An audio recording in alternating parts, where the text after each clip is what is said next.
starting our walking tour of Chambersburg, the best spot is the beginning. This area is Chambers Fort Park, the site of the original fort back in 1756.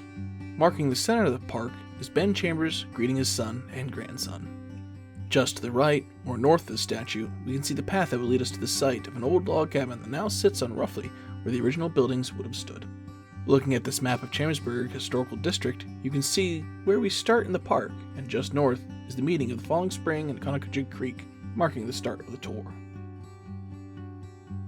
Chambers, who had come from Ireland in 1726 with his four brothers, gained a license from Samuel Blunson, an agent of the Penn family, to take and settle and improve 400 acres of land at the Falling Spring's mouth on both sides of the Conococheague Creek. And that is exactly what he did. Notice is hereby given to the public that there is a town is laid out on the Conococheague on both sides of the Great Falling Spring, whereas falls into said creek by Benjamin Chambers of Cumberland County. Lots may be had on reasonable terms, and firm deeds granted for them by said Chambers.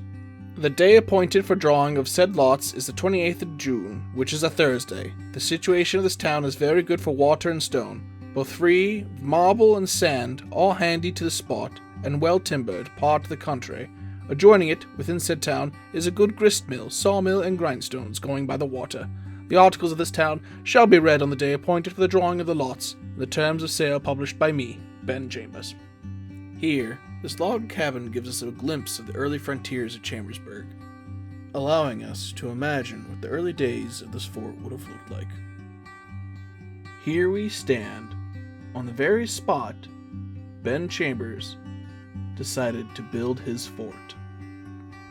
This town would truly become a crossroads town in 1744 with the Harris Ferry Road, or the Great Road, that opened the path to Shippensburg, then Carlisle, then to Harrisburg. In 1755, the Braddock Road and Forbes Road would open the path west to Fort Loudon and then to Pittsburgh. These roads would grow and become great wagon trails, and eventually, in 1837, the Cumberland Valley Railroad would industrialize the town.